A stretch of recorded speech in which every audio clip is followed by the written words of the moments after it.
Looks like we're live. Good evening, ladies and gentlemen. Welcome to All Things Books and Publishing with your host, Mary Brotherton and Yvonne Mason, and our guest, Aron M Frakes. He is a new author that we have with his debut novel, and I'm going to tell you, we've had an interesting discussion before the show. We'll probably revisit it because he had some very interesting and truisms that happens with writers who hesitate about becoming indie authors.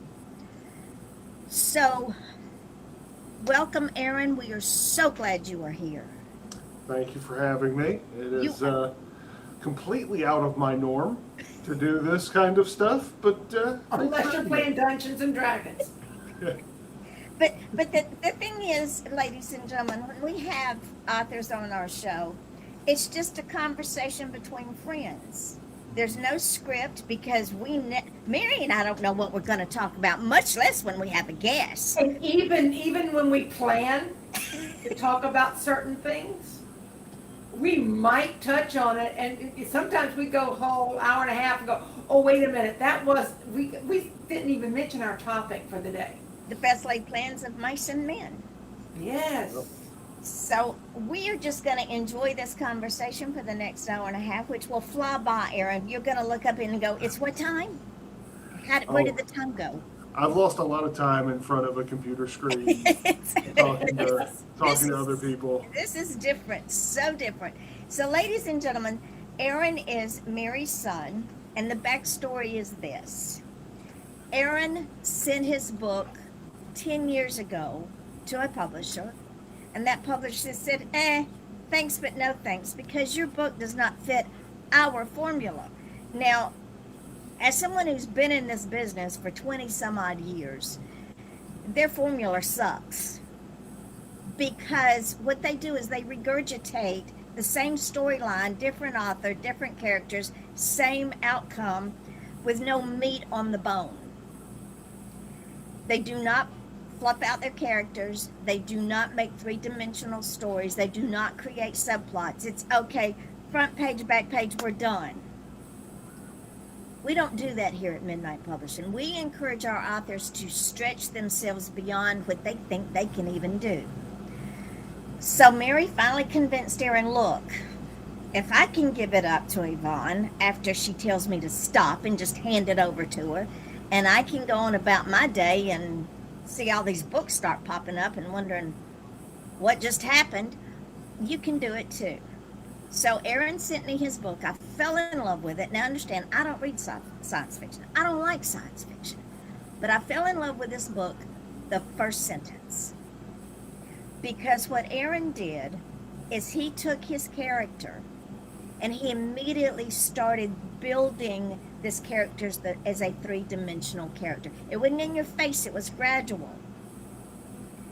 So the more I was trying to format the book, I found myself reading and going, you gotta, Yvonne, what are you doing? You're working. You're not reading for fun. You're working.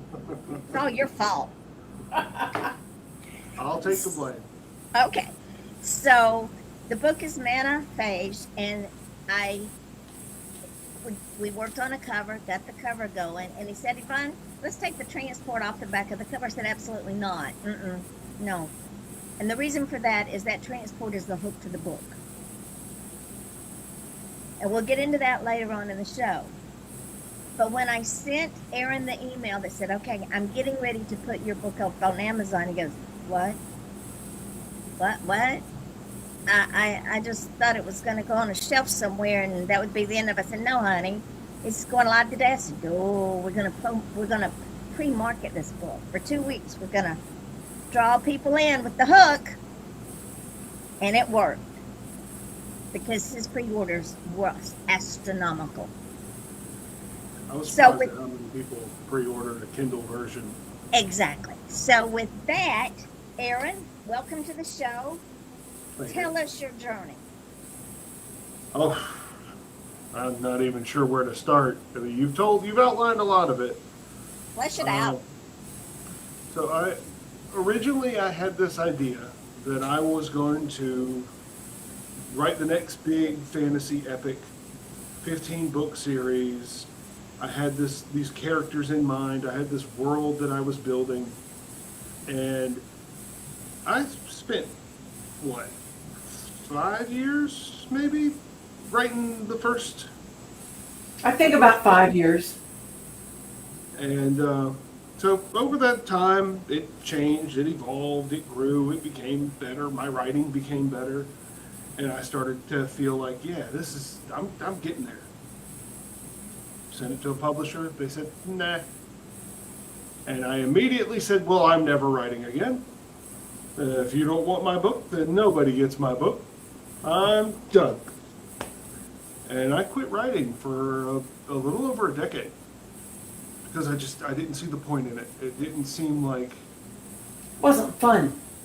Well, it was still fun. I still enjoyed the process, the creativity, but it felt like, well, that's not going to gain me any benefit. I'm not going to be able to quit my job. I'm not going to be able to go and tour, and I'm not going to be famous like I thought I was going to be. I'm not winning the lottery by selling this book.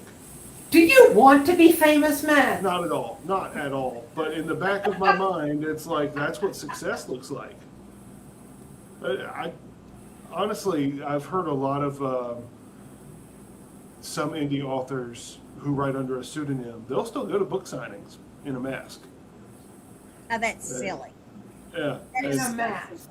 In a mask, yeah. Now, I do know some people that, especially women, but there's some men too, that write under a pseudonym because they have been victims of violence. Mm-hmm. I actually know 2 of them personally.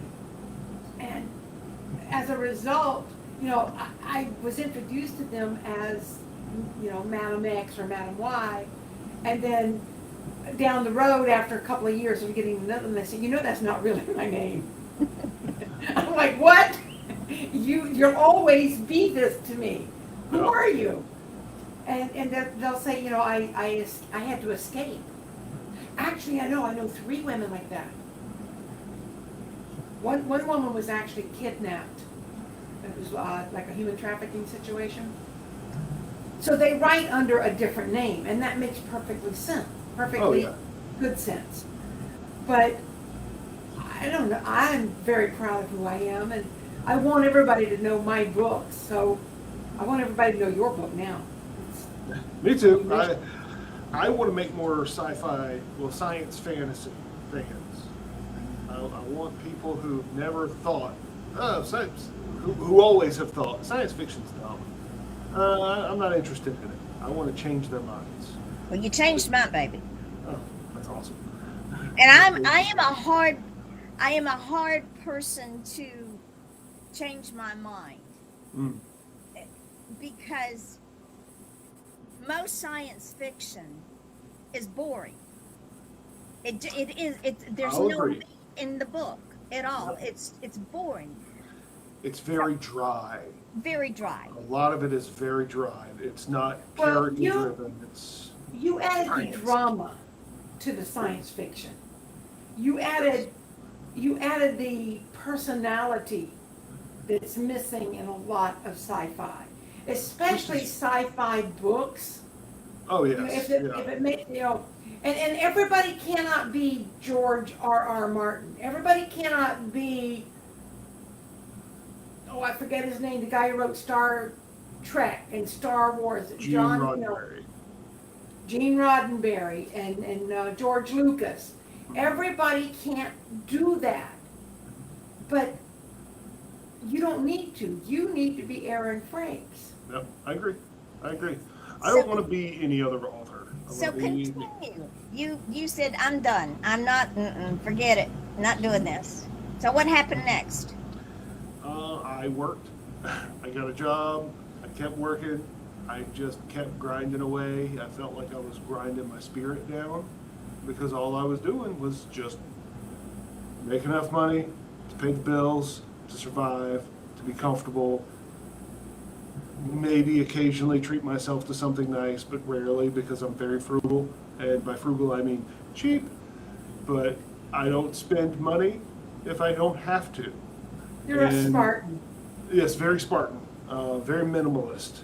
If you could see beyond my giant face in my mirror, in my window, you would see 0 decorations on my wall because I don't understand the need for it. Doesn't make sense. But I just worked. After the first rejection, and I kind of got what's the point? What's the point? If I can't sell it and it's not going to do me any good, what's the point? And this is I'm gonna be a little personal here. I didn't really have any friends that I wanted to confide in the sense of I knew that if I talked to my friends, they would give me advice that my friends would give me. If I talked to my family, they would give me advice that my family would give me. Does that make sense? Yeah, your loved ones give you different advice than total strangers. Exactly. So I ended up calling the suicide prevention hotline because I just wanted a complete and total stranger to talk to about all the things that I was dealing with, without any judgment, without anybody talking, trying to fix the situation, just listening. Well, after that, I talked to Mom about that. I let her know that, oh yeah, it's great. It was a great experience. It helped me kind of recenter myself. It helped me kind of understand what the point was. And it's not just writing a book and to making money, to continue living, it's to be happy. And when she found out that I called the suicide prevention hotline, she told my brother because he and I have similar concerns and issues. Different, but similar. And the next weekend he was knocking on my door from Florida to South Carolina. No call, no nothing. He just showed up at my door and he's like, hey, Mom called me. What the hell? I was like, oh, hey, okay, I guess let's go take a walk. And he invited me to move to Florida and live with him and his wife and his family and kind of reconnect. Because he and I had been, I don't want to say estranged, because there wasn't any like tension or difficulties between us. His life just went right and mine went left. And we just never connected in the intervening years for about 20 years. He lived his life and I lived mine. And so I went to visit, kind of liked it here. It was pretty nice. He lived in the suburbs and everything was very convenient. So I said, you know what? I've been living in South Carolina for too many years. Let me do something different. Let me just say yes to something instead of just immediately going, nah, I don't want to do that. I don't want to do anything. So I moved in with him and his family, got a job in Florida, and ended up working at the same company that he worked at in a different department. And we, reconnected on the weekends, and just, I got to be a brother again. And he was a brother to me. And it was nice. It was really good to reconnect like that. And then, just continued working and surviving and living, got my own place after a while, and started working on my art again, and started a podcast where I played Pathfinder with my friends back home in South Carolina, because we still wanted to play together, but we couldn't be in person, so do it online. Hey, while we're online, why don't we make a podcast out of it? So we did that, and still doing that. But then a friend from Atlanta called me up. He's like, hey, I'm writing a book. I think you should write a book too. I'm like, where's this coming from? He's like, you already wrote a book. I think you should try and republish it. I'm like, nah, I'm not gonna republish my first book. That I would have to rewrite the entire thing. It's garbage. And he's like, well, what if you did this? And what if you tweaked that? And I was like, it doesn't make any sense to me to try to rewrite what I wrote. And he's like, what if you just changed the names and wrote a different story? And something like, he sent me images that he created that were like brainstorming cover art and just images of different character ideas that I described to him that was in my head. And it just, something clicked. And I pulled out my phone and started taking notes down and coming up with ideas and figuring out how I can do different angles. And just the next thing I knew, I was chapter 1. And I wrote 2,000 words for chapter 1, and it just kept falling out. The words just kept falling out. And so I just kept trying to catch them. And honestly, there were only a few times where it felt like I was actively writing. The rest of the time, it just felt like I put my fingers on the keyboard and something made my fingers move to put words on the document. And I had very little to do with it. I call it a God thing. Inspiration. I'm sorry, Yvonne, you said you call it a what? I call it a God thing. Maybe. But yeah, I felt inspired, and it was nonstop until I reached the end. And now I'm already working on chapter 7 of book 2. And ladies and gentlemen, this is the magic that Midnight Publishing has with people that come to us. Because, and I say this at every podcast, we allow God to drive this train. God is the reason that I even have this publishing company. I wasn't even going to be a publisher. My publisher died. And I wasn't going to waste time. I was either going to quit, my friends were going to quit, and God said, no, I got a plan for you, Yvonne. You get in there and you set this thing up because I got a plan for you. Because he sees things I don't see. And people say, well, yeah, but you charge. No, I don't, ladies and gentlemen. I don't charge my authors a dime, not for anything that we do. Not No. a dime. That's what sold me on you, to be honest with you, because like I said before, I'm cheap. If I can publish a book without spending the dime, I'll spend the dime afterwards. Well, the thing is, Aaron, hang on just a minute, Mary, I'll give you the floor. The thing is, Aaron, Okay. God brought you to Midnight Publishing because he gave you a purpose, and then that purpose needed to be fulfilled, and that has helped you heal. It did, yeah, it definitely did. Go ahead, Mary. I was just thinking about Sherry Ann Richardson. We've interviewed her in the past. And she was with Penguin. That's one of the big 6 publishing houses. She had an agent. She had her specified editor and all this. And she told us how you think, oh, I made it. I've got, I'm with Penguin. This is great. And they say, we'll give you, I'm just going to round the figure up, say $30,000 advance on your book. And you're like, yes, I've made it to the Hallmark movie ending. This is awesome. It's not.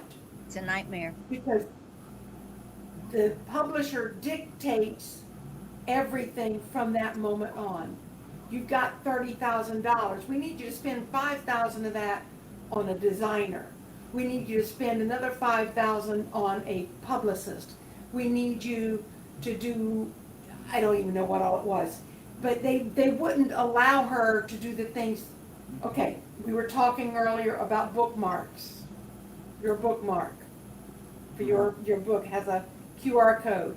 If Sherry Ann had tried to do that with Penguin, they probably would have said, just put the bookmark out, but leave the QR code. we don't want them to go to Amazon or anywhere else to buy it. Right. And if she tried to sell anything, they limited how much she could sell. And so she ended up owing them money at the end. And she never got a dime of her royalties. So that feels very predatory to me. It is predatory. But And it's one of the big six, so everybody aspires to go there. Now, there are a handful of people that have made their mark in the world, and most of us know who they are. You know, Stephen King, James Patterson, J.K. Rowling, E.L. James. I can't remember anybody else right now that's contemporary. But they happen to get in with a big six, and they happen to make their money back. Or maybe they didn't. Right. Because a lot of them, if you read one James Patterson book, you've read them all. Yep. He has a formula. Danielle Steele's another one. Yep. She writes the same book over and over. She just changes the name of the city, the name of the people, maybe what year they were doing it. But it's the same stuff over and over. There's nothing original. And it just annoys me sometimes. Well, ladies and gentlemen, this is what we preach here is in the traditional publishing world, there is a formula, and they don't want to deviate from it. They slap a cover on it, and they say, boom, here it is, on to the next one. Aron is not the first author that we have acquired recently that got that same, it doesn't meet our formula. And the reason it doesn't meet the formula is because it tells a story in a 3D atmosphere. Aron, your book Maniphage has so many layers that as you're reading this book, you just peel back the layers and watch your characters grow like you or I would in the real world. This is what readers are wanting. I'm seeing more and more readers say, I enjoy indie authors because they are different. They tell a story. You can crawl into your book and walk with the characters. You're not just reading a page just to get through the page. One of the reasons that I even started writing is because I think I even told my mom this. The trick is to write a book that you want to read that doesn't exist yet. And I hadn't seen exactly my style or my world or my concept before, and I had the idea and I wanted to see it. So I played pretend in my own head and then decided to put those words down. And let's, before we get into the book,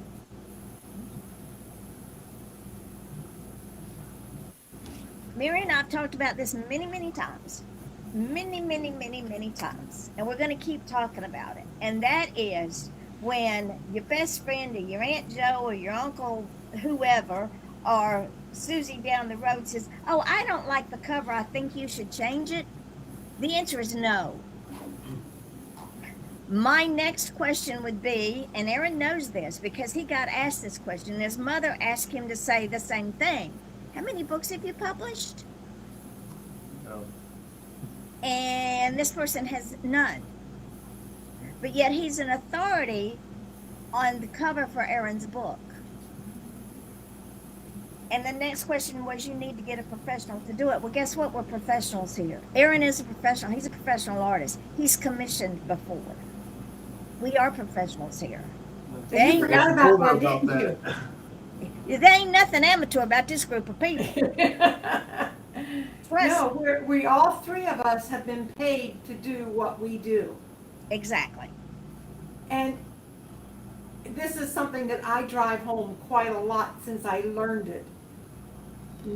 There are 95, in a room of 100 people, there may be 95 who say, I want to write a book. 5 of them, 1%, actually follow through on it. And you The did, fact Aaron. that you have followed through and you've got your book, you know, I could see you being disheartened if you got your book published, it's put on Amazon and it sits there. I mean, some of my books, I have 18. Some of them have never sold a single copy. But that's okay.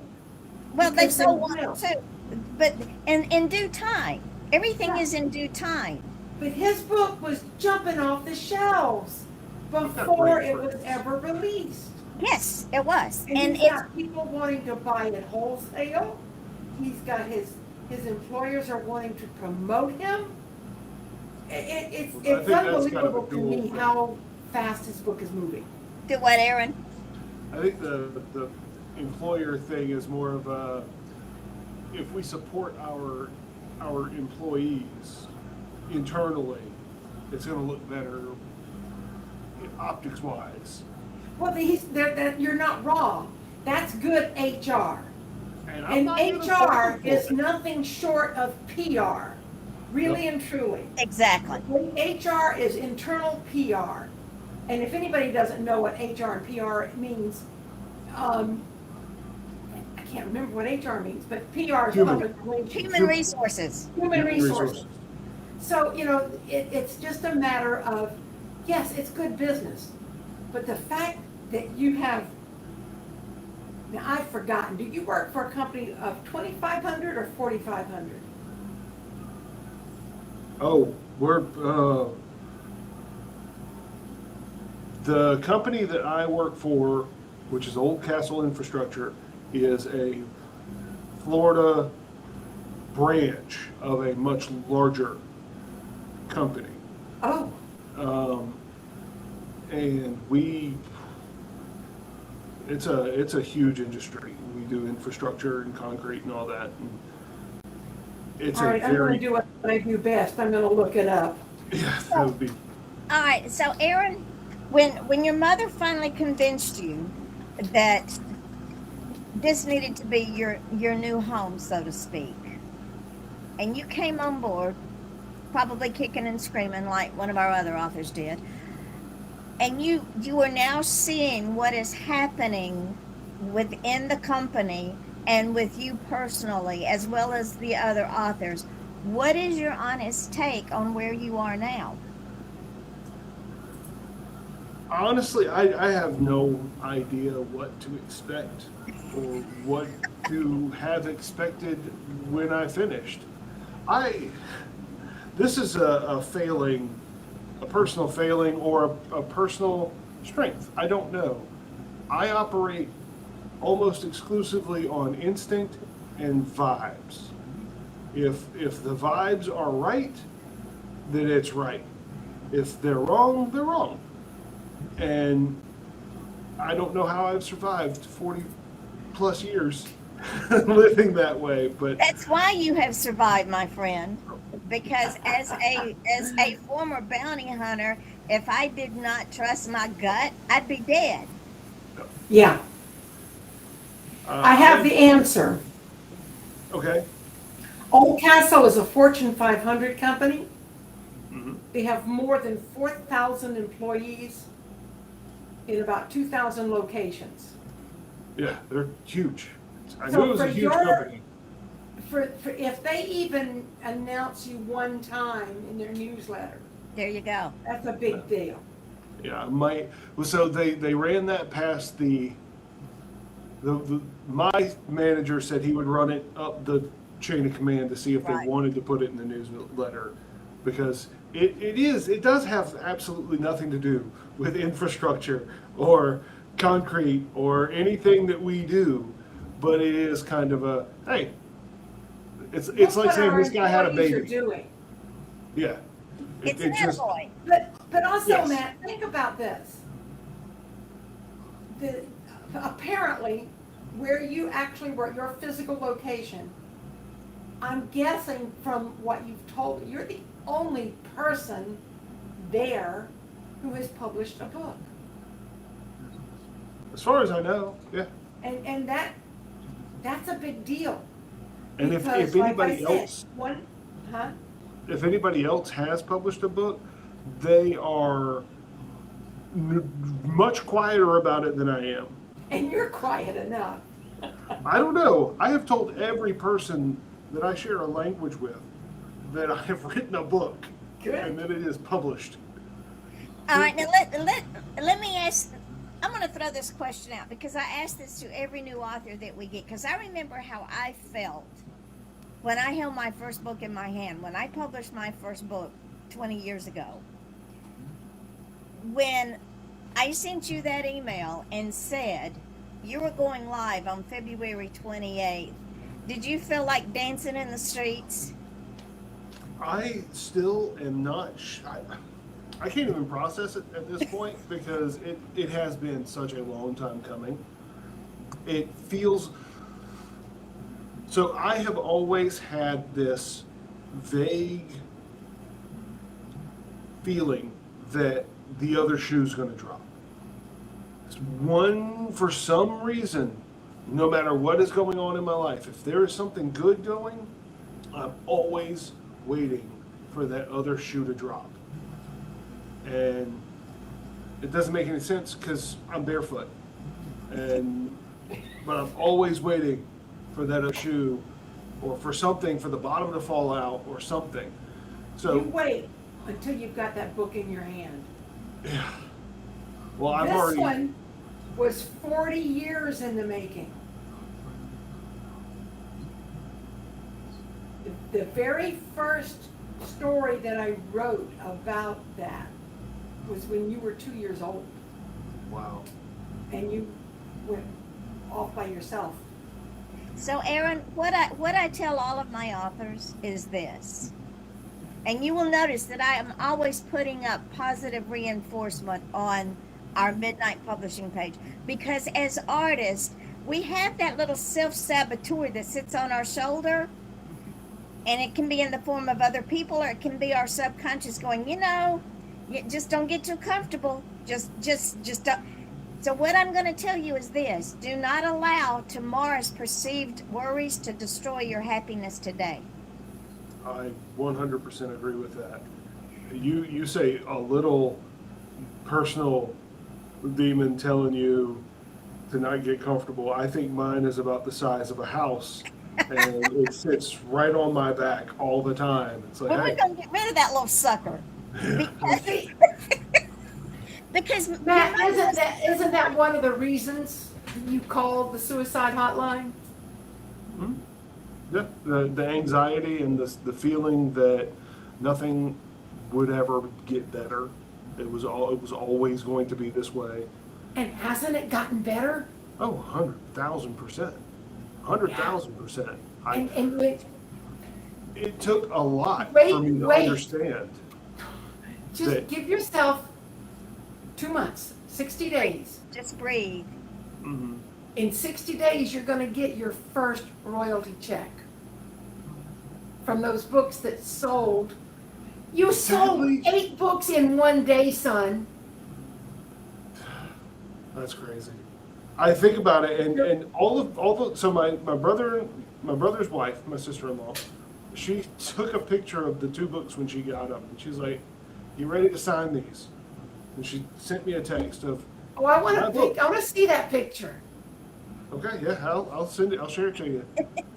But she It sent. should be on your social media. It That should. picture needs to be on social media. My sister-in-law got her books and she's waiting for my signature. Well, so my friend in South Carolina, my friend in a different part of South Carolina, and my sister-in-law all sent me pictures of them holding. Put my it up book. on your page so that we can share Every it. single picture you get like that needs to be a social media post. It seems so strange to think, oh, well, I can use this for social media, but they sent it to me, Everything so can be used for social media. Everything can be used for marketing. yes. It's marketing. But You've to been look at watching it, what I put out there, right? I've oh seen you, yes, yeah. and when I can take the slightest nugget and turn it into gold as far as marketing goes. Well, it still Surreal. feels so surreal to see my name on a book that someone else is holding. And they're like, hey, I got your book. And I'm like, thanks, that's awesome, I appreciate it. And in the back of my mind, I'm screaming, that's not real. That's not real. How did you do that? Magic. But they didn't do it. I did. You did Well, it. you You know what guys helped me. I love.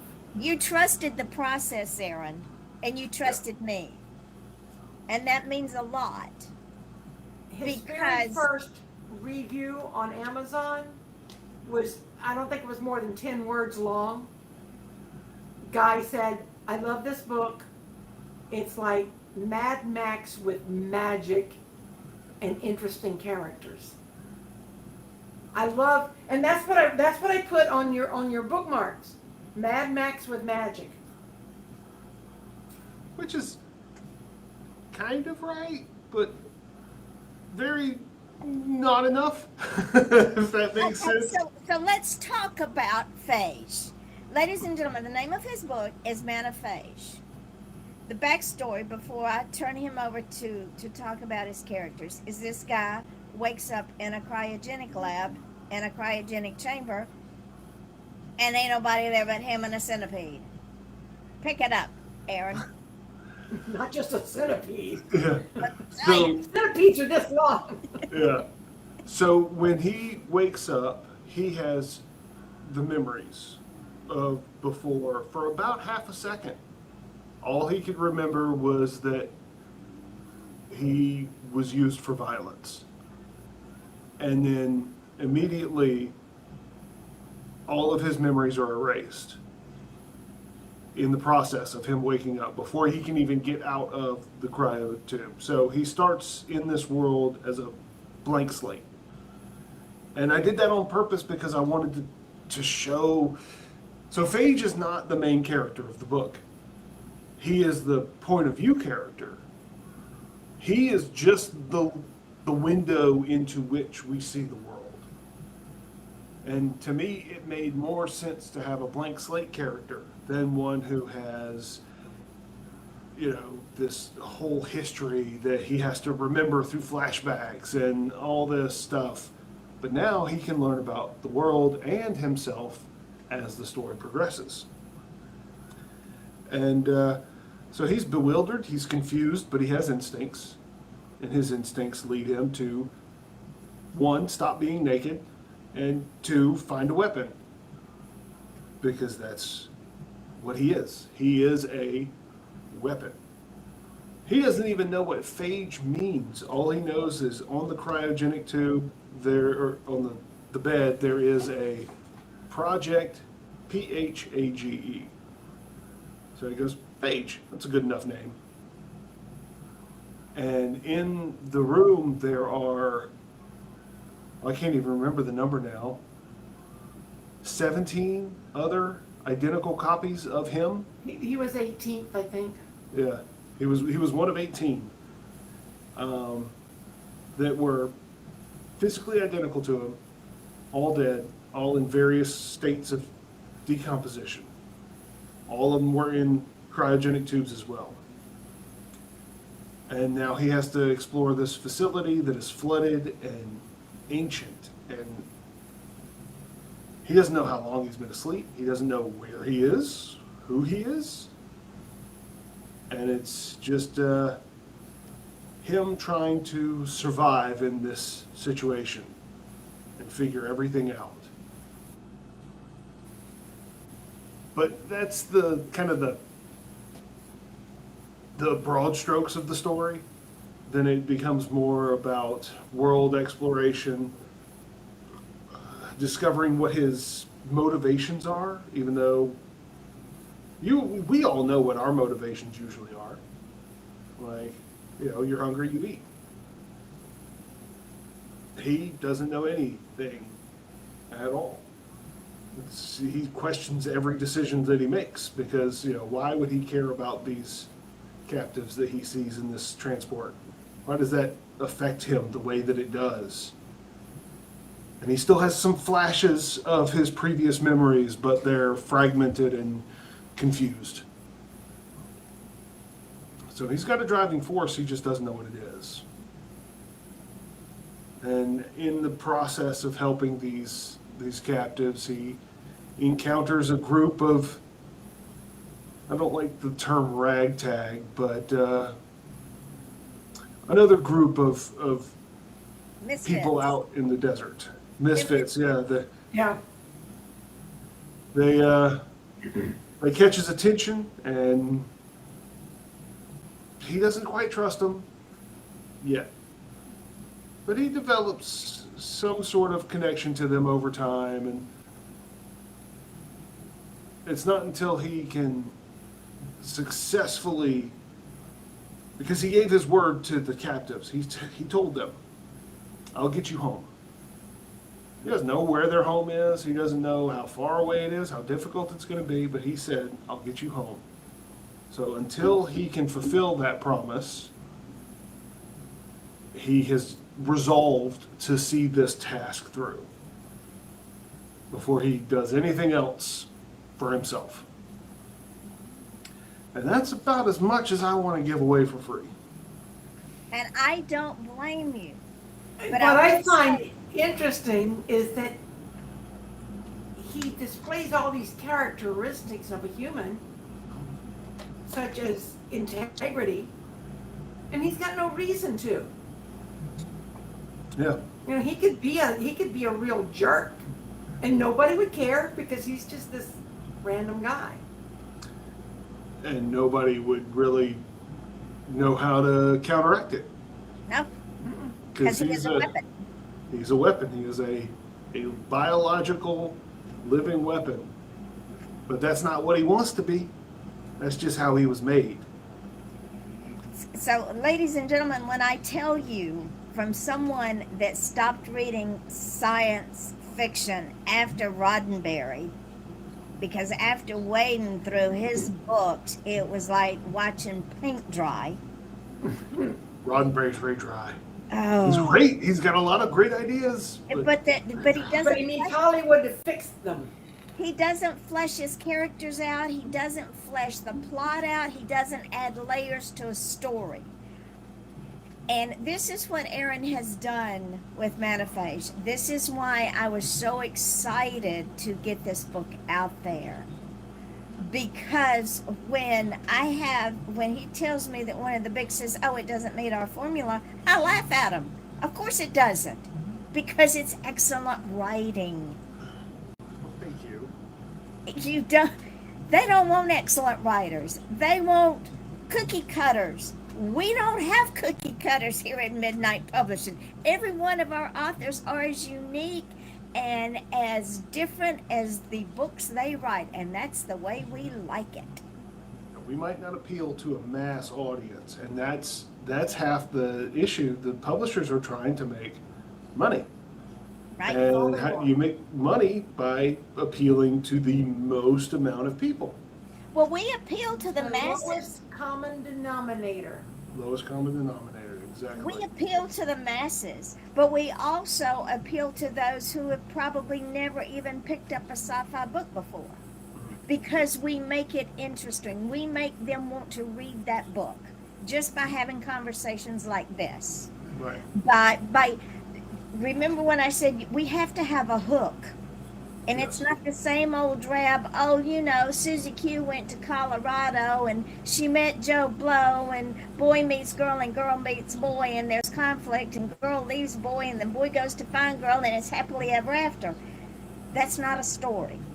Agreed. No, his ending is amazing because it's not a happy ever after ending. Well, it's not an ending. It's a pause until I finish the next It's a one. page turner, is what it is. I'm gonna tell you something, Aron. When my husband was alive, he got hooked on Game of Thrones. I didn't even know who George R. R. Martin was until I went out there. I said, "What are you watching?" And he told me, and I went, "Okay, I'm going to look this up." So I looked it up. I ordered the books.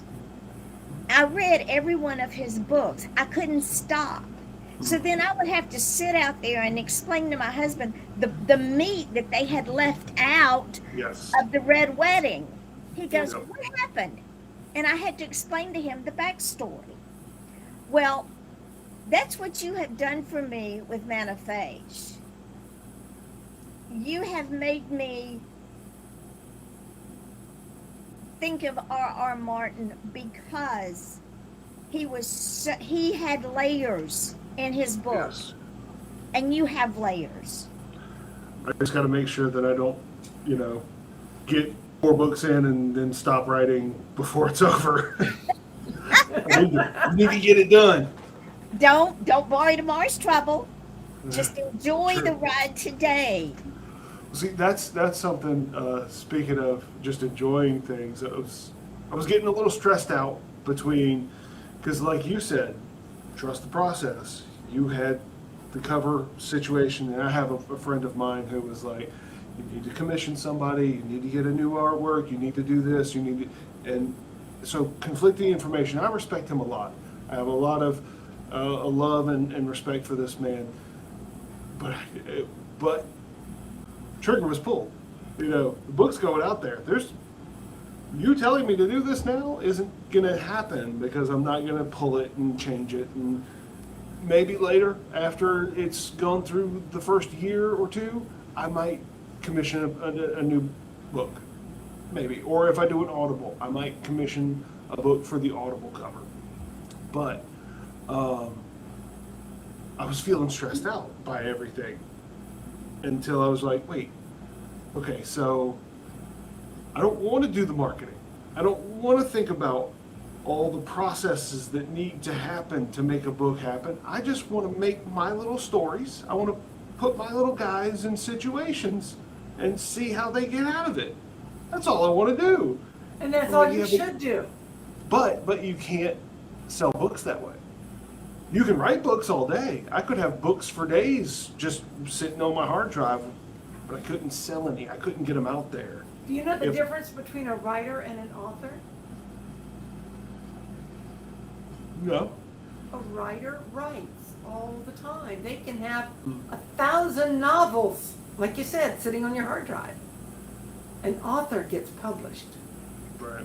And the thing that we do here is we make your marketing so simple. Because all I do, I give you the tools. All you have to do is share it. When you're on, so just share it. That's all you have to do. Because I go and build it all for you guys and tag y'all in it and just say share, share, share, share. Mm-hmm. It's so much easier. Like, I was very concerned when talking about social media and stuff because I do not like social media. I know. I don't like being on it. I don't like dealing with it. But you're the And I was brand. like, I don't know how to do this. But then there's all these that all I have to do is click and share. Yep, Like click it, and share. share it. Like it, share it. And it's like so much easier doing that. And that did alleviate a lot of my stress and let me get back to the mind space of just putting my little guys in situations. And what you have to also remember, Aaron, is you are the brand. Oh, Your book is the product. No, seriously, you're the brand. I knew we were going to have this conversation. You are the brand. I am the brand. Your mom is the brand. Your book is your product. And when the public can't see the brand, they don't trust the product. Case in point, and we've talked about this ever since Super Bowl. Anheuser-Busch has been around since forever and a day, amen. Their brand is the Dalmatian, the Eagle, and the Clydesdales. The Eagle is on the logo, right smack dab in the middle of the Anheuser-Busch. The Clydesdales have been pulling that wagon for years.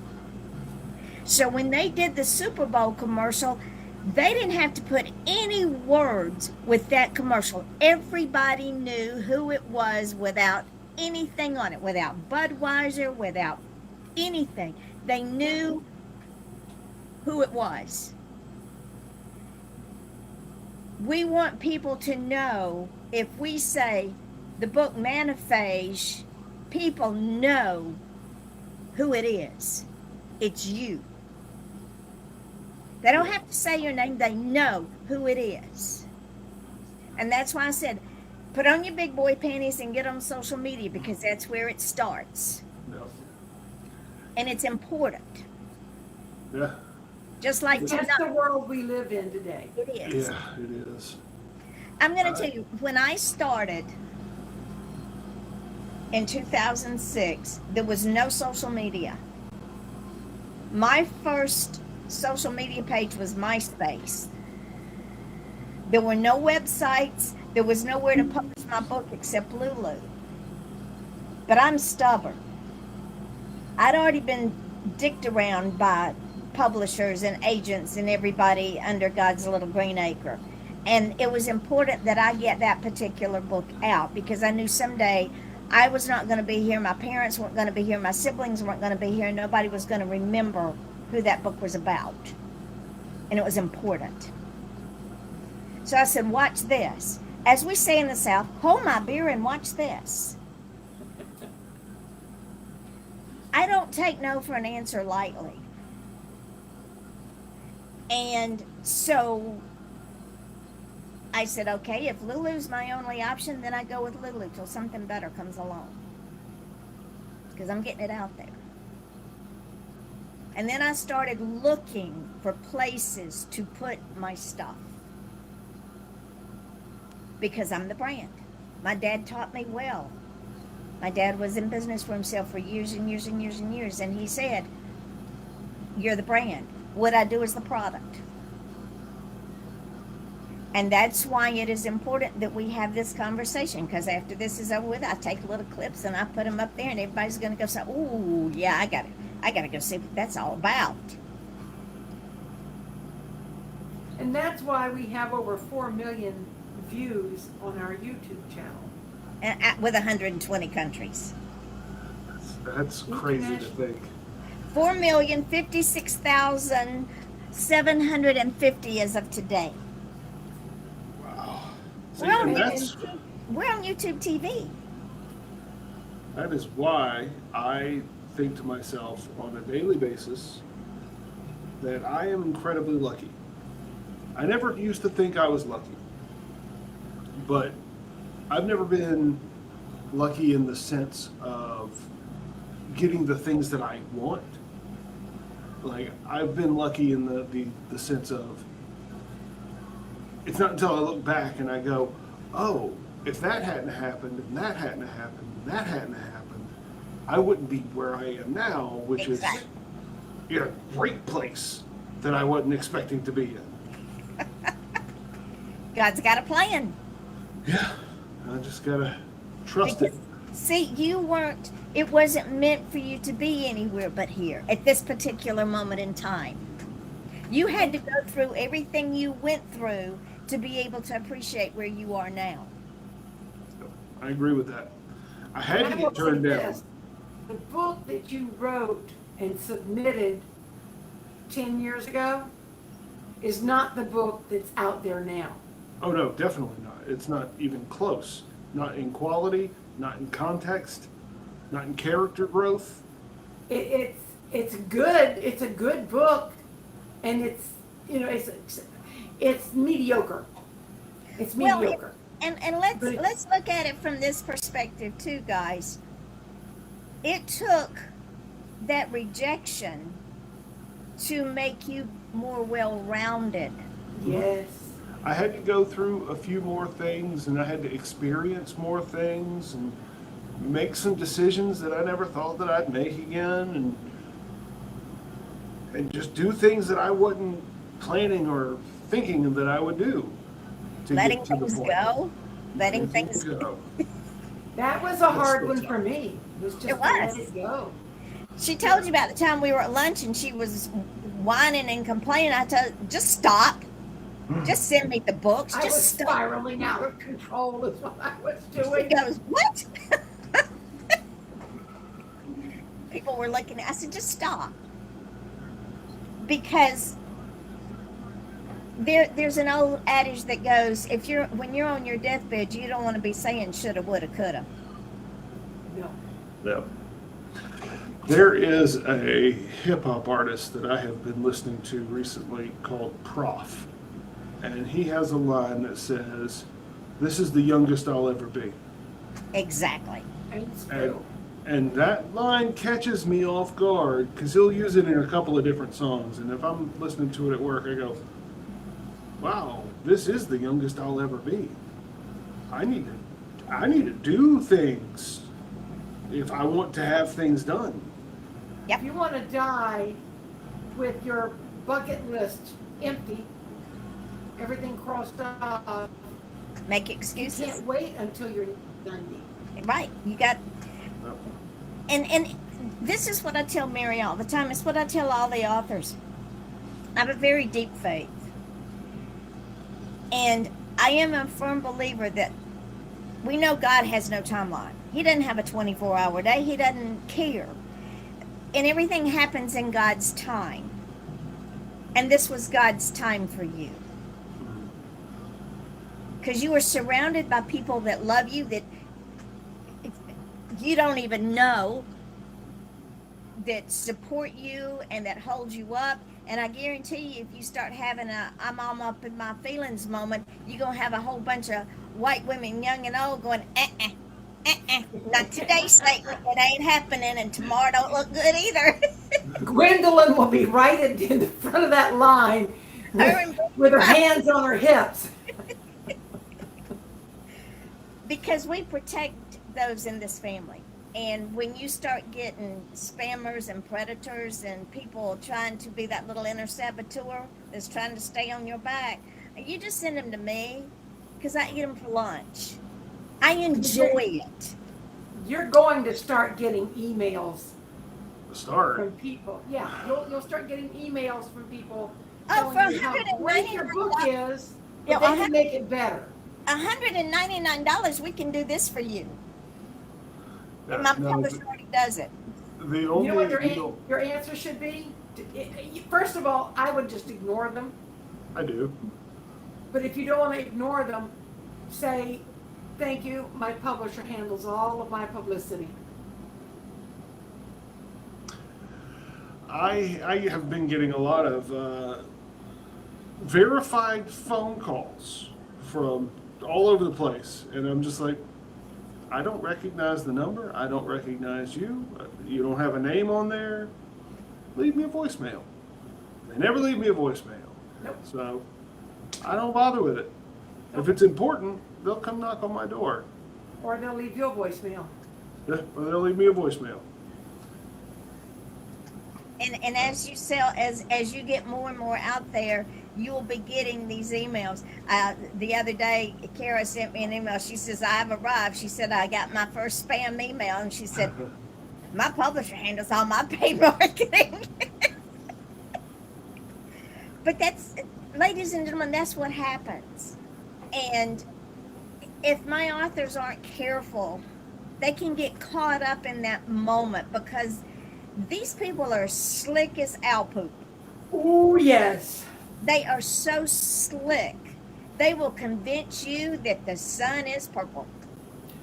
I got an email today from J.K. Rowling. Oh, Nice nice. email. Oh, nice. Not J.K.K. Rowling, like her real name is, and not at jkkrowling.com, which would be her actual email address. I've gotten emails from David Balducci, Oh, that's nice. Reese Witherspoon. I can't remember all of them, but I get all these fancy names from people, and they just want to talk to me, author to author. They just want to have a conversation. They admire my work so much, but they can't tell me any of the books that I've written. They just, and that, they say, I want to talk to you. And I entertained this the first time. I followed it through to see where it went. And after about 3, maybe 4 emails, they hit me with a sales pitch. Mhm. I'm sorry, none of these best-selling authors, and we'll talk about that in a minute, how you get on a bestseller list. You actually are Matt. I keep calling him Matt. I'm going to have to learn to call him Aaron. He's been Matt to me since before he was born. But I think I was Matt to her before I was Aaron. You probably were. you were. Aaron was the name. I took one look at you and I said, that's Matt. I just knew it. But Well, see, also Aaron was my paternal name.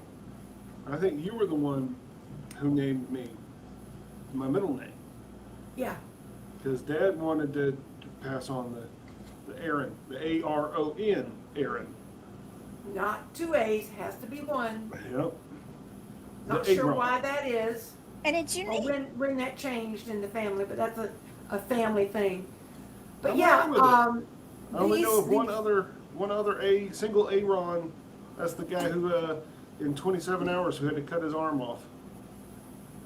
The one who got trapped in the chasm. Yeah, in the crevasse, Yeah. the mountains. He is a single A Aaron. I did Well. not realize that. Yep. Okay. See, ladies and gentlemen, we just take a different path. We don't know where we're going to go. This is why our shows are not scripted, because it's no fun if they. I'm sorry, we have to get back to this. And what? Yeah, and you were saying no, it's not scripted.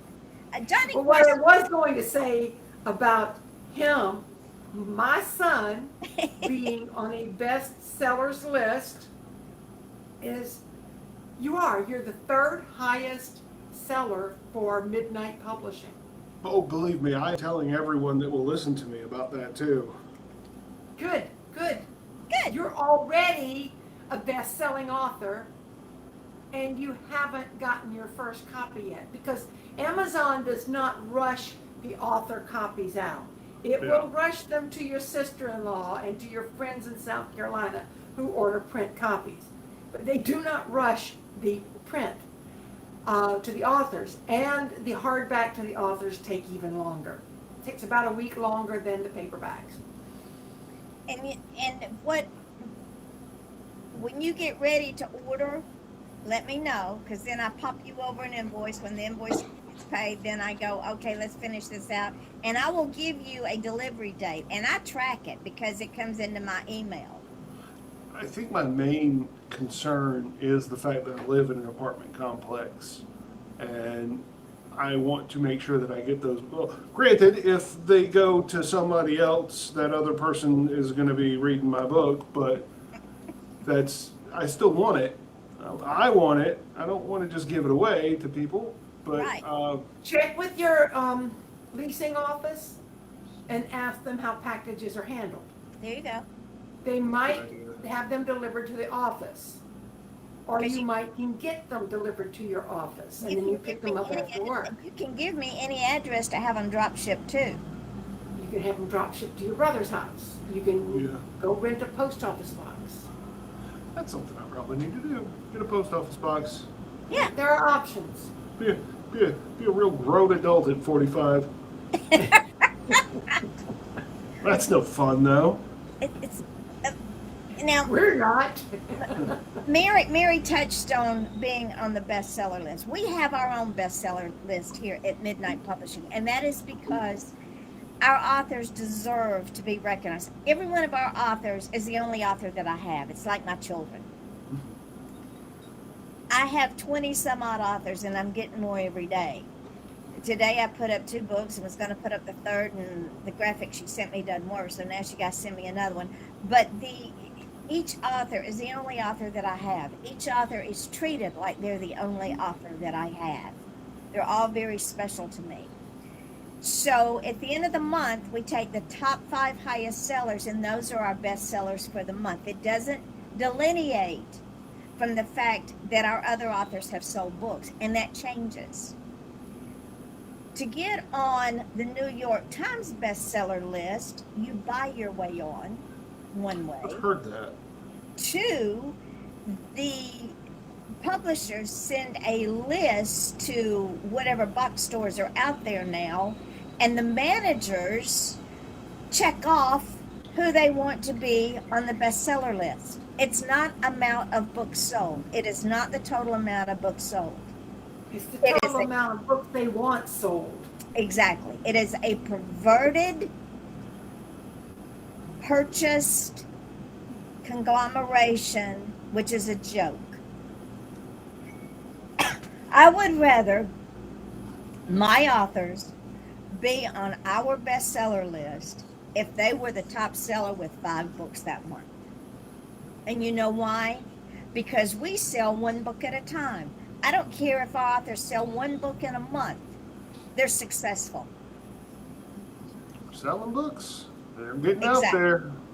Exactly. One book at a time. We're in a very small demographic and percentage of people that have actually published books. I mean, there's a lot of books out there in the world. There are 45 million titles on Amazon alone at last estimate, because that title that's always being increased. Yes. I mean, there's 45 million and 2, according to Yvonne. She just put 2 books up there today. Yeah. But of that 45 million, that number comes from a much larger pool of people. And there are still people beyond that that haven't gotten as far as putting, this is my story and this is the way I want it to go, down on paper. What hurts me, and Aaron, I'm on social media all the time. I watch a group that I refuse to be a part of, and what hurts me is when I see an author, a new author, go, well, I published my book, but they're not selling. What do? Nobody can help them. I see, oh, keep trying. Keep trying what? Standing on my head? Selling my firstborn? Giving blood at the office? What? Because they don't understand they are the brand. They have to sell themselves before they can ever sell their product.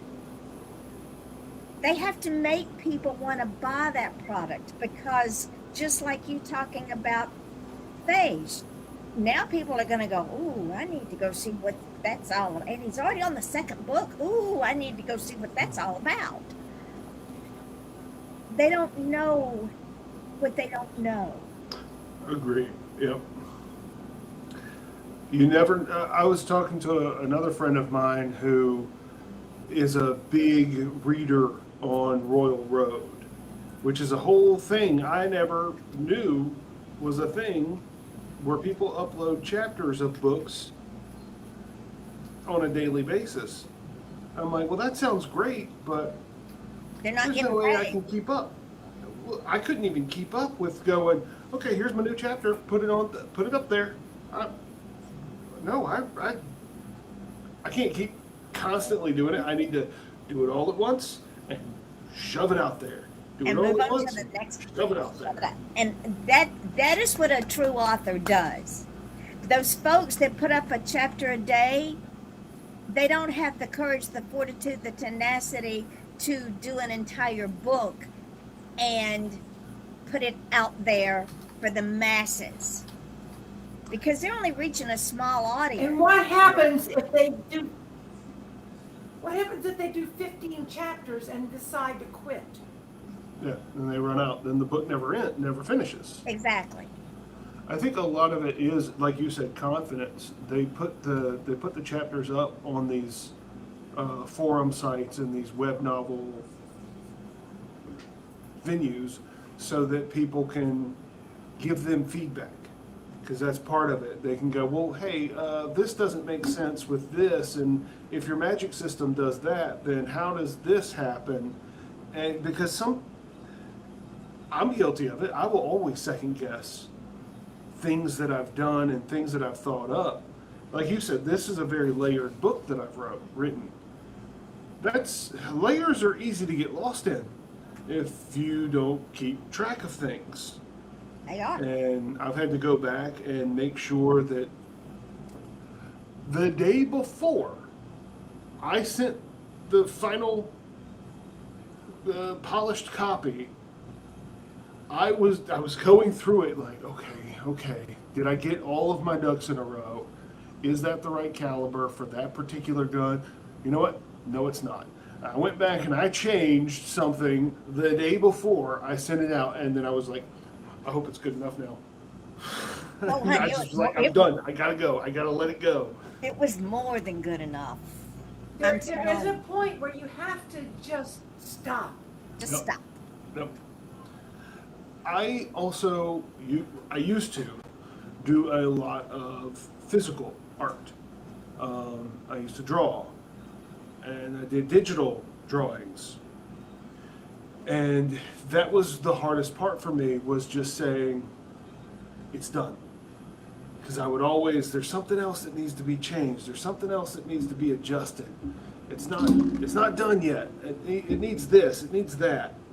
And, sometimes you just gotta stop.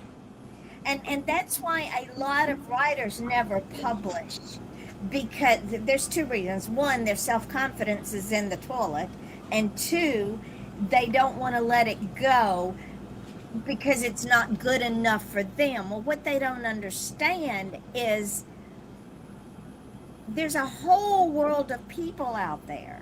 And while not every book is for everybody, there is a book for everybody. Yeah.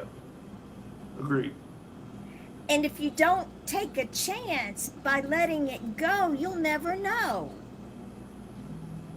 And your mother and I were talking the other day about my true crimes. I write true crime, and my true crime is not for the faint of heart. It's not for me. Oh, it is not. It is raw. It is in your face. It is from a police procedure perspective. It is bloody. It is nasty. And I had some guy tell me I need to rewrite it because he didn't like the way I wrote it. And I said, I'm sorry, that book's not for you. You don't like it? Tough. Get your money back. That's something that I'm trying to come to grips with, is my book's not going to be for everybody, No. but it's going to be for some people. Yeah. And those people that it's going to be for, they have people that they know it's going to be for. Exactly. And it's really going to be for them. And that's the perspective you have to keep in mind. And when There are some people who will buy it because they know you, like your Yeah. coworker. Oh, yeah. Yeah. Oh, yeah. And it's not that he's buying a book because he knows you. He's buying a book and wants to buy a dozen books so he can give them away and say, I know this guy. Yeah. And that is how you get your fans. they tell three people who tell three people who tell three, you're going to have people you don't even know. And ladies and gentlemen, this is something else that Midnight Publishing is very proud of. This publishing house has been in business since June of 2024. All because Not yet 2 years. my publisher died. We are an international publishing house. In other words, our books are sold all over the world.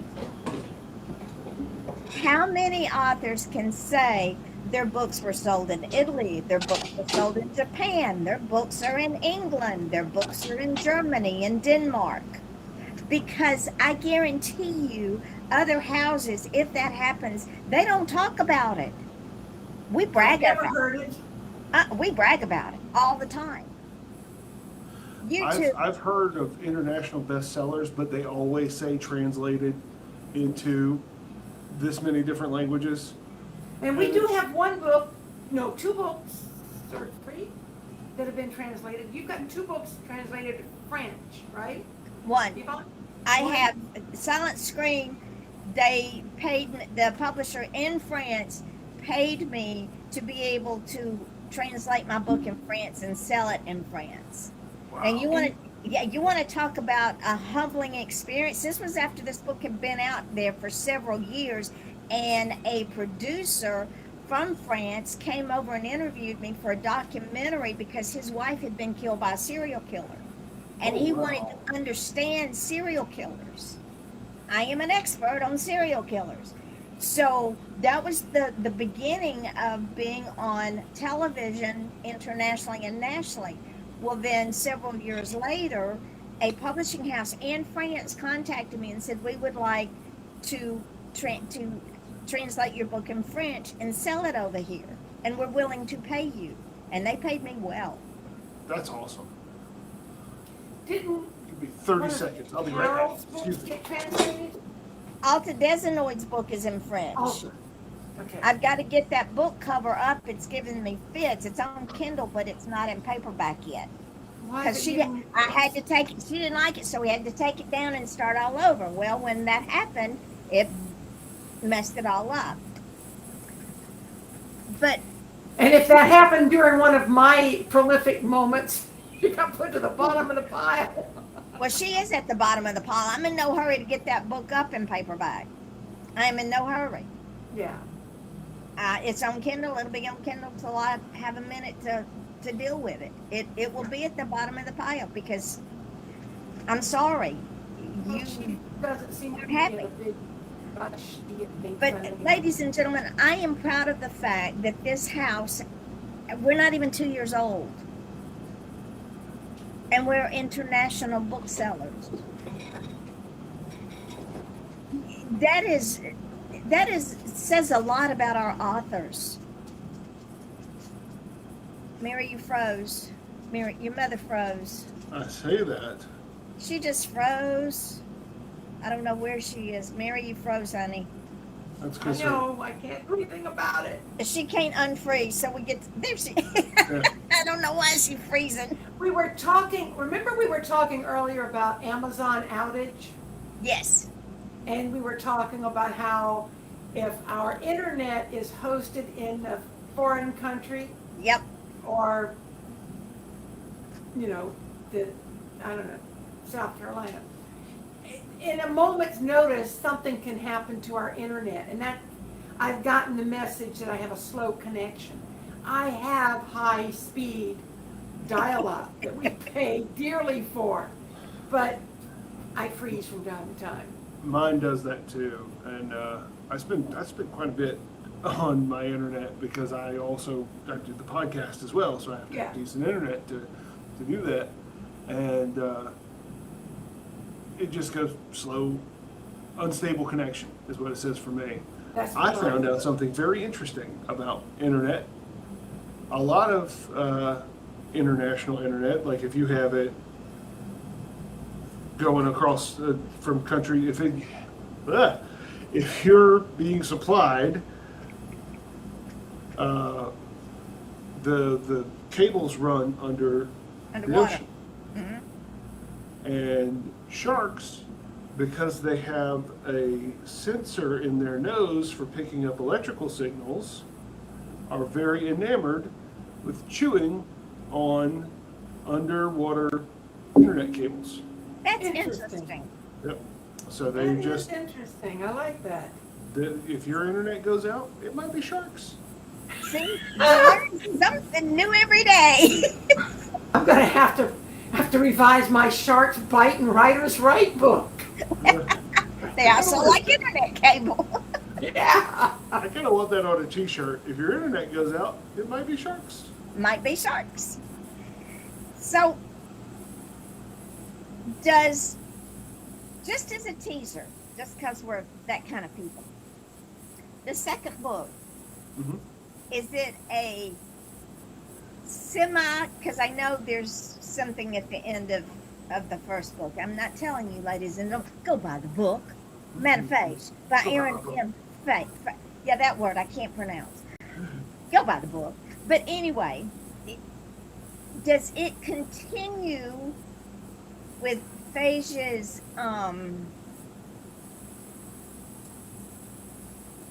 discovery of self along with the other characters that I've fallen in love with?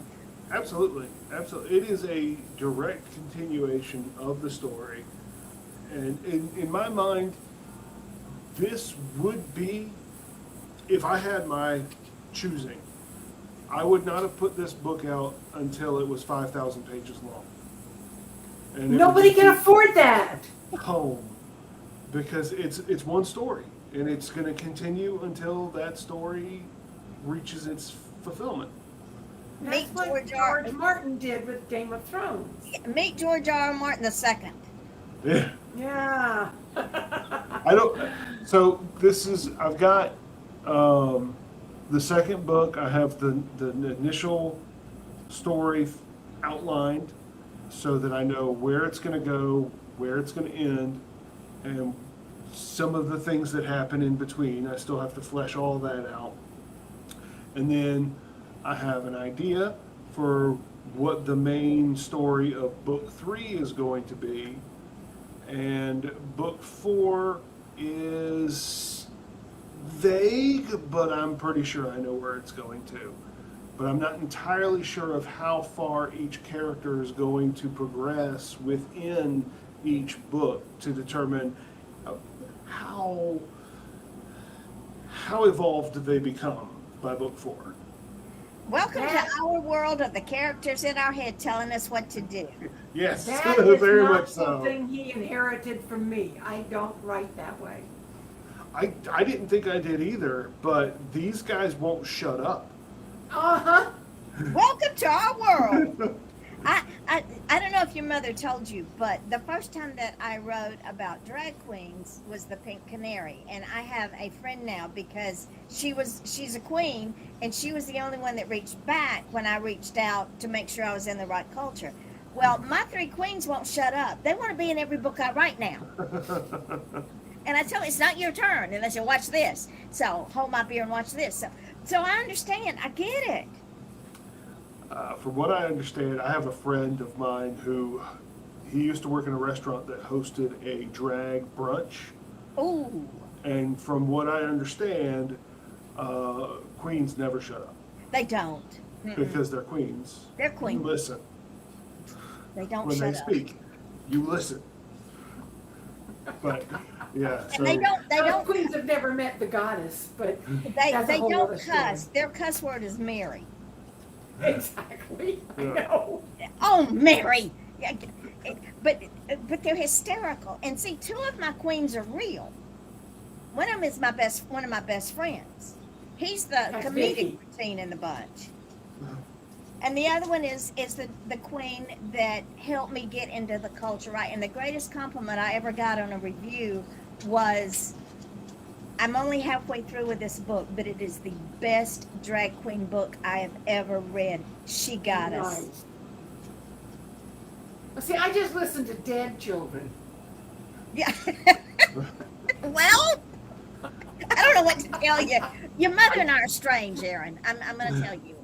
That's why we He get knows that about me. trust me, I know. One of the main reasons that I fought and pushed so hard to finish this book was because Mom had a heart attack.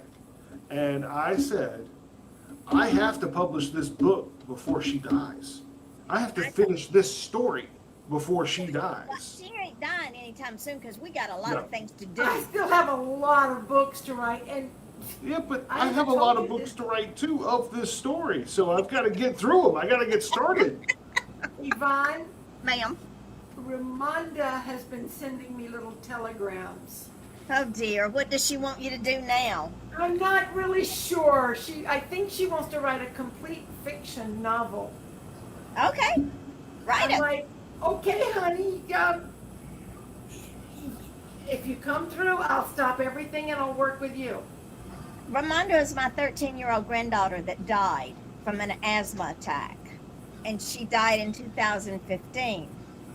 And one day, Mary and I were doing the podcast, and we were talking about Sally's heart, and we were talking about that Ramonda's story needed to be told because children between the ages of 12 and 15, the children that are those ages, the highest thing they die from is an asthma attack.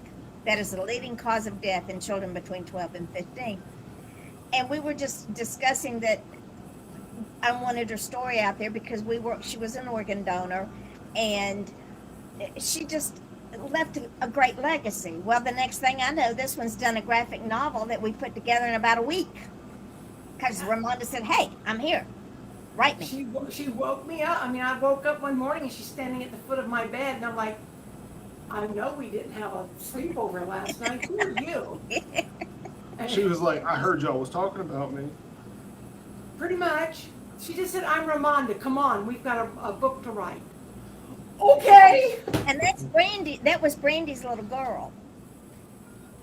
So you see, this family, this Midnight Publishing family, has so many working parts, and that's why we're all so connected. Because it's greater than the whole is greater than each individual part. Yeah. God has brought us all together for a reason. We basically, Gwendolyn told me, oh, Mary, this book I just put up for her, I almost cried all the way through it. Is Gwendolyn part 2? Yes, Gwendolyn 2.0, because some of the things she said about Midnight Publishing literally saved her life.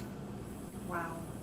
When we put out September's Chill, that we literally saved her life. Because, yeah. It helped her. I got chill bumps heal. thinking about it. And look at your story, Aaron. Look at the journey you were on. And where you had to go and all the things you went through and where you are now. This is why I tell you, ladies and gentlemen, this is a God-given publishing house. I have no control. I'm just a vessel. I just do what he tells me to do, and I don't argue. The only thing we won't write is erotica, and there's a real cute story I have to tell on Aaron about this. This is so funny. In the book, there's a character, and she's a character, and Aaron was afraid I wasn't publishing because of this particular character. Well, she's funny as all get out. I love her. But she's character. She's And brassy and sassy. she is sassy.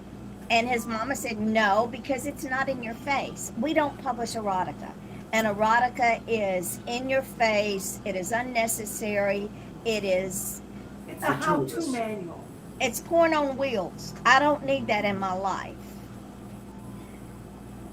What the character in Aaron's book is she's just a hot mess. But she's a classy hot mess. And I've grown to love her. I can't wait to see what she does next. She is actually one of my favorite characters to have written, and she's one of those that will not shut up because she has things to say, she has things she wants to do, and she wants me to make sure they get done. And they will, or you'll go Yeah. insane. Yeah, exactly. I've had to tell people, like, I've had to say, sorry, my brain is not with this right now. It's halfway in my world. There you go. And I never thought that was a selling point to It be a is. space cadet and, to live in an imaginary world, but We do all day long. I've been doing it since I was a kid, and apparently that's what I'm supposed to be doing. Yep. Yeah. Like, Mom, you said that dead kids talk to you. People who don't exist talk to me. I'm not sure which of us is worse. Well, I have both of them. I have the fictional characters. They're the ones that are there at the window knocking on the mirror, when I'm brushing my teeth. Do you have to brush your teeth for a full 2 minutes? I've got things to do. Ramonda, well, most of the dead people, and they're not even dead. They're, if you think of spirits as being alive, Ramonda's certainly not dead. I mean, her spirit is very much alive. And all the people that I wrote about in my angel books, they're real encounters. And maybe I didn't see them and maybe I don't know their names, but like with Ramonda, it's a very imperative urgency. You have to tell the story. You have to do it now. She's a little pushy. That came true. But you also got to remember, but also, Mary, the backstory to that, at that time, we didn't know if her dad was going to die on the table or not. Yes, her father, when I was writing her story, her father was going through surgery. And Ramonda and I worked together for a solid 8 hours, just bam, bam, bam, bam. And it would happen to be a day that Curtis was working from home, so he made sure I ate throughout that day. Otherwise, I wouldn't have left my computer. And the next day, and I knew I wasn't finished with the book, but I couldn't go any farther because I didn't know what I was doing. And the next day, she just disappeared. And I'm like, well, I would give you the book, but it's not done, and I don't know what to do with it. And she said, well, you know, John's in the hospital right now. I'm like, oh. The day after that, Ramonda came back. She said, I'm back now. I was with my daddy. And you could have been in both places at once if you wanted to, but she didn't want to. So she said, all right, now, let's talk about Christian. I have to tell you about Christian. You know what? Sometimes it is that breaks are necessary. I had to be reminded of that the other day because I was sitting there kicking myself because I didn't write but maybe 120 words that day. That's okay. But it was like, hey, I just published a book. That's 431 pages that I just finished. Maybe take it. Oh, and I just finished 5 chapters of the next book. Take a break. It's okay to veg out for a little bit in front of the TV. Absolutely. And I want to say one thing about this for anybody else who's listening.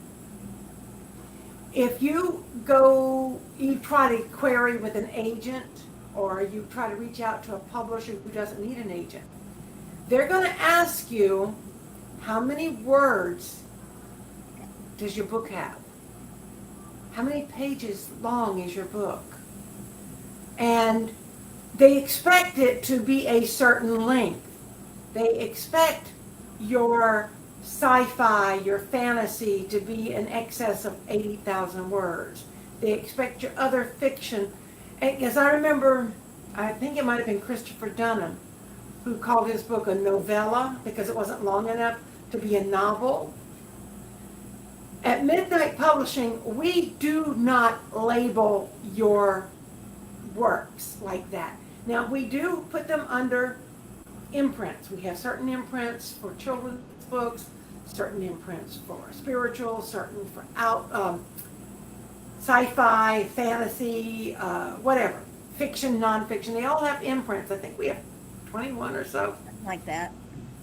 But that doesn't mean that your book must be this long or that short. We don't have that kind of restriction on you. You write your book until you get to the end. And you know, if you are a legitimate writer, there is a point when you know. Do you not, my son, Aaron?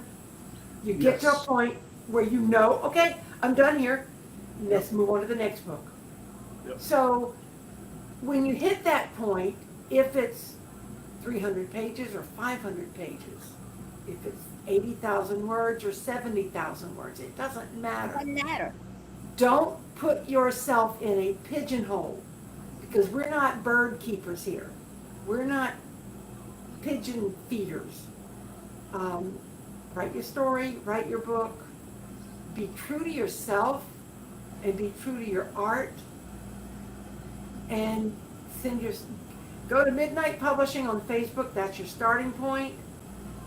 And our friend Ann Restfall is on there now. Nice. She was looking for you, and she sent me a picture. She said, "Is this the right Yvonne Mason?" I'm like, "Yes, that's the one." So I just want people to know there's the guidelines on the Facebook page. You can download them. Simple stuff.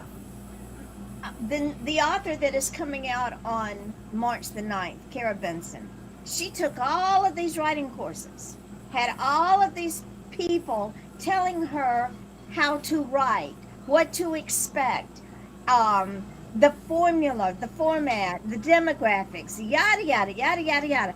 And so when she sent me her manuscript, she sent me all of this stuff, and I said, stop. Number one, we don't do demographics here. Because I'm going to We tell don't need your marketing plan. No, I got a marketing. I know how to got a marketing plan. So when she had dialogue, action, and then the same speaker with dialogue, and the action was in between the dialogue, it was too hard. It was too hard for me to read. If it's too hard for me to read, can you imagine readers out there? They'll say, nope, done. Nope, done. So I said, okay, you have to fix that. She said, well, my professor, who was a publisher, said this was the best way to write. I said, they who can do, those who can't teach. I can guarantee you that publisher never wrote a book in his life. So again, we're back to when well-meaning people, including teachers of writing, try to tell you how to write and try to put you in a pigeonhole, tell them to contact me. Because our numbers speak for themselves. Yeah. We don't have a box. 35 books in 6 days? Yeah. Yeah, no, don't. Just because the book is written, let's take your book, Aron. It's a sci-fi book. It's written from for lack of a better word, from a male point of view. Mm-hmm. It has action. It has softness. It has suspense. It has mystery. It has sci-fi. It has magic. Do you think that I'm going to pigeonhole that book as just a sci-fi book? No. No. I was trying to figure out what it was myself. It was like, what would I put as a subtitle from under Maybe the we name? should come up with a new word for that. It's an eclectic mixture of the future. Because you have so many different wheels moving in this. The best thing that I can think of to compare it to is Wheel of Time. That's a big compliment. Wheel of Time is one of my favorite book series. That's the best thing I can compare it to.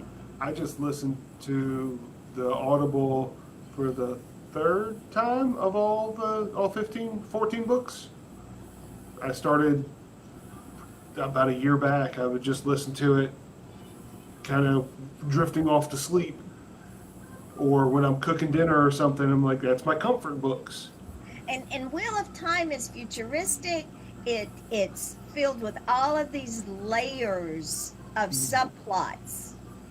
And you can't put Wheel of Time in a niche. It's not it's not a sci-fi, it's not just magic, it's not just a love story, it's not just fighting and wars and killing people. It's not just mystery, it's an eclectic blend of all of that. I mean, we have dramedies with my 2 books. It's a comedy and a drama. So we'll make up a word because we can do that. I like the term sci-fantasy. That's a good one. That's the term that I think of the most when I think of what my book is. Sci-fantasy. So I'm a big fan of Eastern, like cultivation, kung fu, Japanese Bushido thought processes. And so that's why there is key cultivation involved in my story. There is the Chinese fantasy, the Japanese Oni and Tengu, the yokai are involved in my story as well. And I really enjoy that, what I know of that folklore and that flavor of fantasy. So I was going to call it. Something when he finishes. Okay. Keep going. But I was going to, if I were to put a subtitle, so if it were Manophage, a sci-fantasy cultivation novel, is how I would. That would never fit on your book cover. No, it wouldn't. But I'd be calling you up saying, Aron, honey, it's got to go bye-bye. I love you, but it's got to go. Don't confuse the reading public. Well, yeah, and that's another thing. Sometimes it doesn't matter what genre we call it. Right. Most of my books don't really fit in anything other than, is it for an adult or is it for a child? That's it. I typed into my phone, what kind of book is manaphage? I didn't ask any more than that. This is what came up.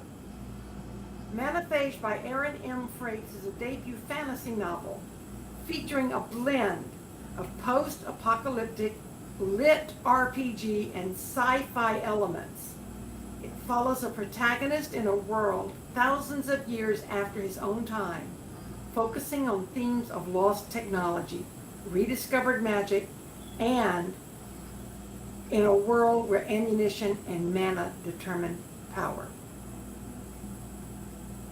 That blew my mind. That's an AI answer. And part of that is in the synopsis of your book, which is the description on the back Yep. of the book, as well as in Amazon. AI grabbed, and it's got more stuff, but it was the first hit. I didn't say, usually, I mean, when I was searching for hits on my books, I would have to put, If I Could Be a Mermaid by Mary Brotherton. Steep Steps by Mary Brotherton. Otherwise, it didn't catch me. It caught you right off the bat. That's, well, I mean, manaphage is kind of a unique name. Yeah. Now, I will say, I had no idea what I was going to name this book. When my buddy was talking me into writing again, and I was like, okay, I don't know if I should.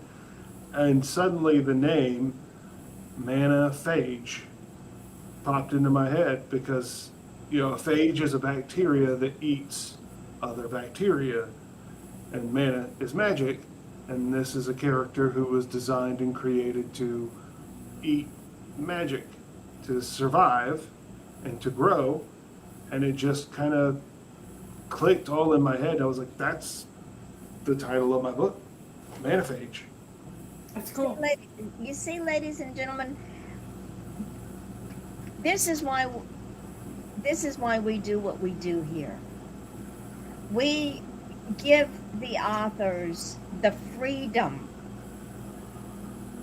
to be real, to be who they are, to create what they want to create, to grow, to become three-dimensional themselves, to have a place where they're not judged, where they're not criticized, where they are protected by this mama bear. Don't be poking this mama.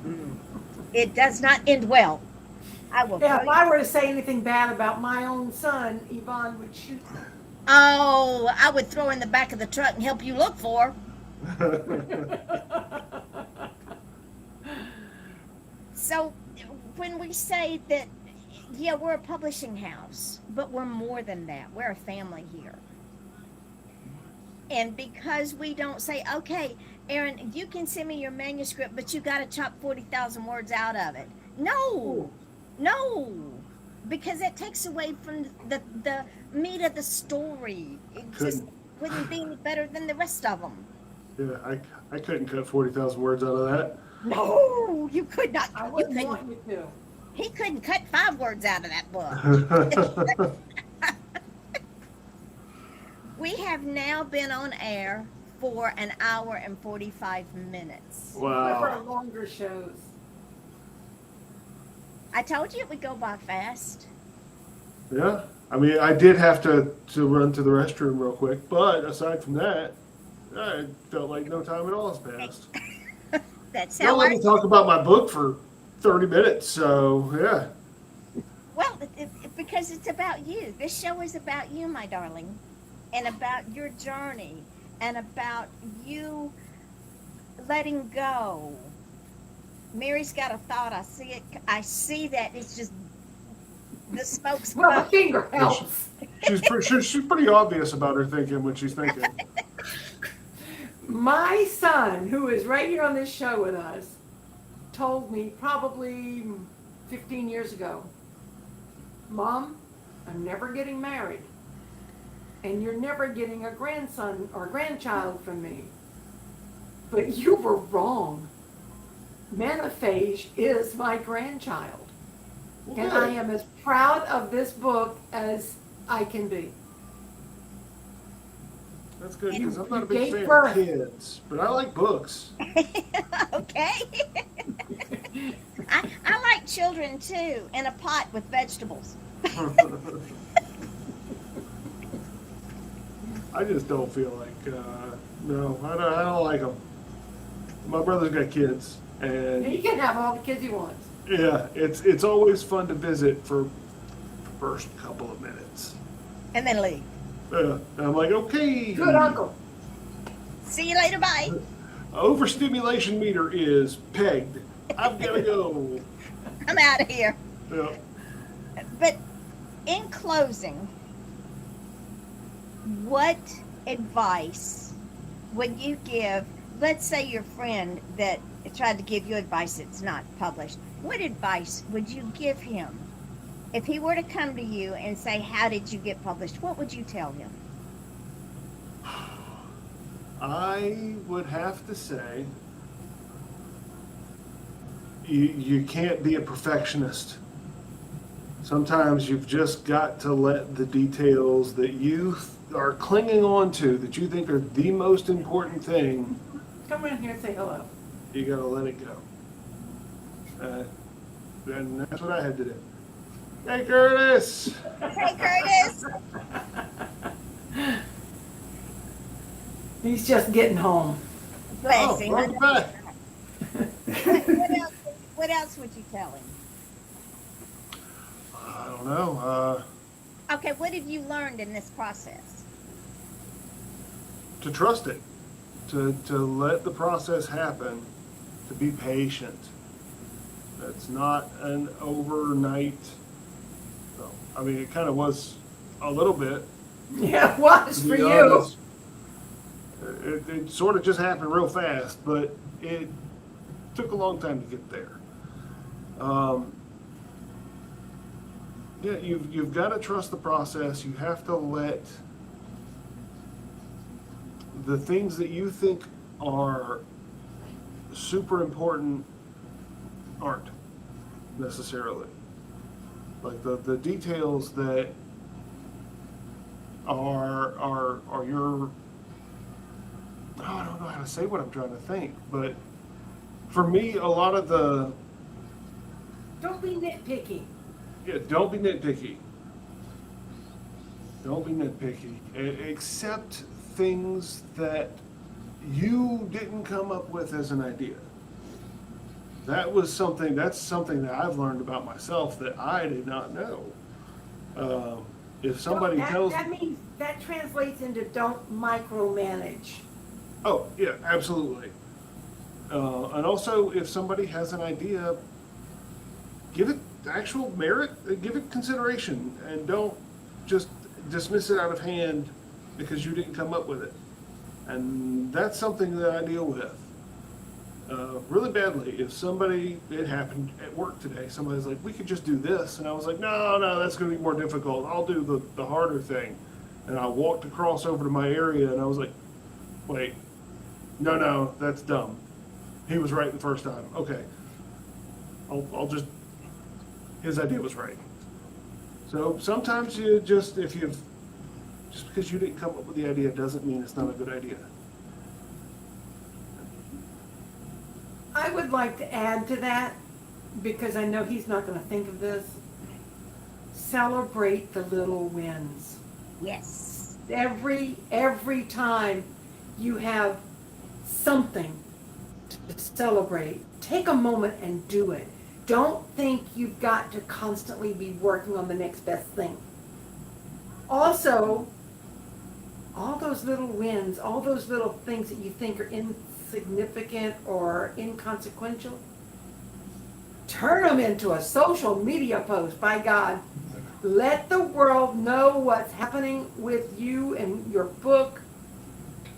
It's so hard for me to think that the world actually gives a crap what happens to me. Apparently they do, son. Apparently so, I guess. I Yeah. didn't realize it. But They see, do. okay, let's think about this for a hot minute. In closing, Aaron had sat on this book and had got all up in his feels because one publishing house was an idiot. Doesn't mean the whole world's an idiot. Most of them are, but that's beside the point. So he was going to let his dream die by suicide and by his own hand because of one incident. One rejection. I had many. I had a publisher take my royalties and go live with his mistress in Michigan. Yeah. Yeah, that would have done it for me. I'd have been like, well, no, I guess that's not a world that I want to live in. That only made me more diligent and more stubborn because I am not going to allow someone to steal my dream. They don't have my permission. And I'm not going to give them I like permission. that. And you're not going to give them permission because I'm not going to let you give them permission. And now that you're in this world of midnight publishing, Matt, you can't get out. Yeah, we suck you right in and we hold on to you for life. But what you have to understand, ladies and gentlemen, is if Aaron had not let go and trusted the process and understood that we here believed in him when he didn't believe in himself, when I always have a plan A, B, C, D, and F.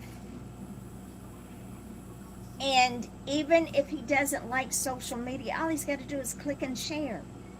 Because I give him everything else. He doesn't have to pay anybody to do it. All he has to do is go, oh, yeah, okay, she put that up. Click share. Click share. Drop those pictures send them to your mom. We'll put them up. She'll do a nice, pretty thing and send them to your mom. Knows that. I'm guilty. She's guilty. She'll take care of it. That's what we do here. But never, ever, ever allow someone to steal your dreams. They don't have your permission. Never allow someone to try to make you less than you are because they want your life and they can't have it. They couldn't handle your life. The next time someone says, well, you need to do this and this and this with your book, look at them and say, and how many books have you published? Apparently none. And if you hear somebody say, well, I'm writing this book, but I can't find a publisher, send them here. I definitely will. As long as they're not spicy. As long as they're not erotica. Yeah, that's the trick. Because we believe when you don't. And I got enough faith for the whole world because that's just who I am. I have a brother that's mentally and physically challenged. And he's not a quitter. Even when people told him he couldn't, he said, hold my beer and watch this. So we take lessons. I'm thinking about Stanley holding beer. Just do it. Just do it, Yvonne. Just do it. Just buy the boots. Just buy the boots. So understand that had Aaron not let go, had Aaron kept saying, well, I'm just not going to do this. I'm not playing because he didn't like my book. I'm going to take my toys and go to the house. Well, guess what? The book would have stayed at the house. Well, And years down the road, he would have gone, what did I do? Don't live with regret. Thank you, Aaron, for not living with regret. Thank you for being here. Thank you for Manifage. I can't wait for the next one. Is it done yet? Are we there yet? Are we there yet? we got a full 7 chapters in so far. I'm excited. And we know more than one, but at least I'd say 3 people that are eager for you to get your audio done because Yes. they will only buy Audible books. And the thing with the Audible books, and Mary made a very valid point, there are more people out there than are not that can only listen to Audible. When my husband was in the last few months of his life, he could not read. He could no longer hold the book and his eyes no longer worked. So I spent a fortune on Audible books for him. And that was the only way he could sleep because he had sundowners. And I would put the earphones on and he would go to sleep listening to audiobooks. Audiobooks are very, very important in the world we live in now. It's a great therapy. We have an author whose son can't read, so he listens to audiobooks. And it's been a boon for him that all of our books, with the exception of a couple, are not up on audiobooks. Wonder who she's talking to. I know she's not talking to me. All of mine that qualify are there. I'm working on it. I have signed up for the ACX, which is Amazon Creation I've used them. Exchange. I've used them. Cost me a fortune. But I used it once, never again. Never again, huh? Mm-mm. Brandy's watching our podcast. Hey, Brandy Wine. I just got a text from her. Oh, some podcast I'm watching. Oh. I can't do the AI reading Can't or won't. as my only Audible. I just cannot do that. That is the one thing I'm gonna. Can't or won't. You have to decide can't or won't. Cannot. There's two different words, can't and won't. But anyway, that's another discussion for another day. Audibles on all of our books that qualify are up, and we are And selling. they're selling. They are selling. And they're selling overseas. You know, a lot of the people that are overseas can buy the Audible or the Kindle, but they can't get the print book in their countries. Right. So they go to Kindle, they go to Audible. Aaron, And honey, it's I love also you. a good way for people to learn English. Yes. I love you dearly. I am so glad you're here. Thank you for the honor. Thank you for having me, and thank you for helping me. It's been a huge help. Well, you're an easy person to help, honey. You just didn't know you were an easy person to help. When you got out of your own way, it works. Mary will tell you she had to get out of her way too, but Yep, I had to just step aside and let Yvonne take charge. She's really good at that. this is the same woman that called me and said, I'm thinking of starting a magazine. What do you think? And I asked her the same questions that I always ask. And it worked. How much do you want to do it? Yep. How bad do you want to do this? Are you in for the long haul? And that's what it is here. We're in it for the long haul, one book at a time. Yep.